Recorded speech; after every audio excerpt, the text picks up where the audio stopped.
Jai Baba, Chapter 120. Once Mahalsapati along with Nana Sahib and Shama were seated in Dwarkamai. A Muslim family arrived. The ladies were clad in burqas and the man appeared to be very affluent. Nana felt that the family would be more at ease if they could meet Baba alone. He decided to leave the masjid to sit in the courtyard when Baba held his hand. Whoever wants to come inside, let them. There is no need for you to move away. Be where you are. The family wanted a private audience with Baba. They waited, assuming that Shama, Mahalsapati and Nana would leave the mosque, thus giving them privacy with Baba. Some time passed and eventually somebody seated in the courtyard told the wealthy man that the three gentlemen were very close to Baba and they would not be going anywhere anytime soon. It is best you get your darshan and blessings from Baba in the presence of the three gentlemen. The family climbed up the stairs of the mosque. One of the ladies in the burqa moved her veil a bit aside to show Nana the most beautiful face he had ever seen. Poor Nana, he was completely besotted by the woman's beauty. He tried his level best to look away from her, but he was mesmerized. No matter how hard he tried to keep his glance away from the woman's face, he failed. Nana was aware that most importantly he was in presence of Baba. Secondly, it was wrong to stare at another woman so shamelessly. The family were in peace in Baba's divine presence.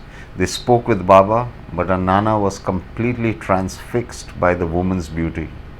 No matter how hard he tried to look away, he failed miserably. Baba, the all-knowing, looked at Nana and smiled. Nana, what is the dilemma? Do not get so disturbed and flog yourself unnecessarily.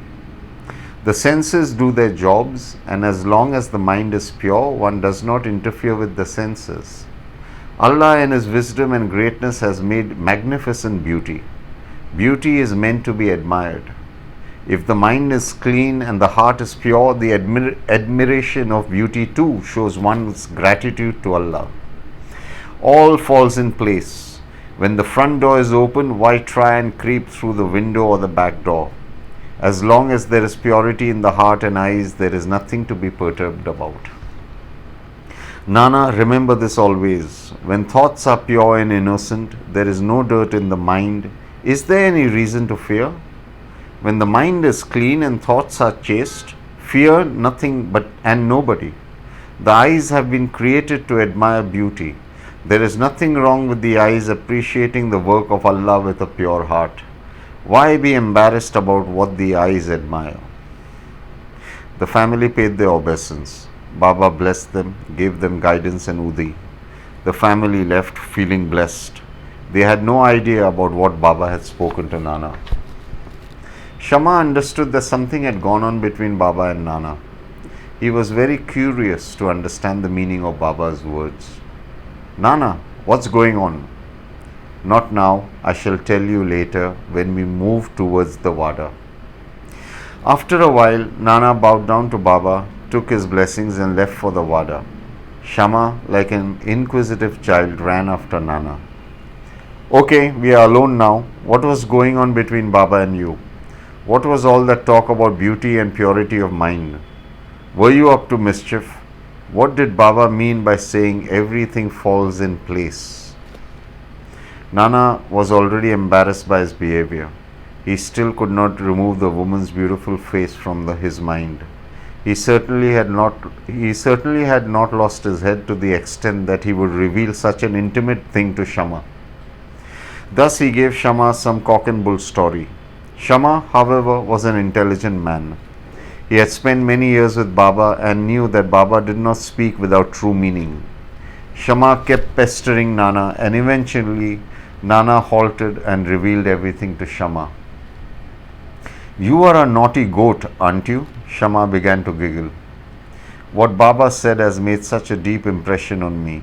Yes, the senses are meant to perform their jobs, but the mind is fickle.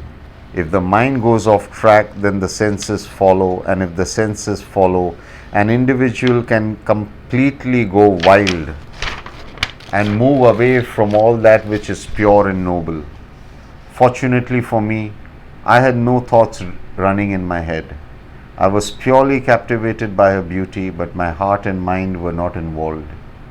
Baba was so right by saying that there is nothing wrong in admiring beauty, but we should not let our thoughts go astray and we should not entertain bad thoughts. We should observe and admire the handiwork of God without lust and evil thoughts.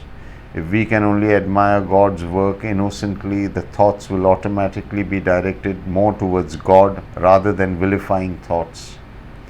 If our mind is not in control, we shall never be able to get out of the clutches and the cycle of cause and effect, life and death. Baba told us that eventually it all depends on our mind. It all depends on our thoughts. It is not the sense object, but what we entertain thereafter that decides the purity or impurity of the situation. Shama pondered, "Yes, that is true, you naughty goat. Peace be to all.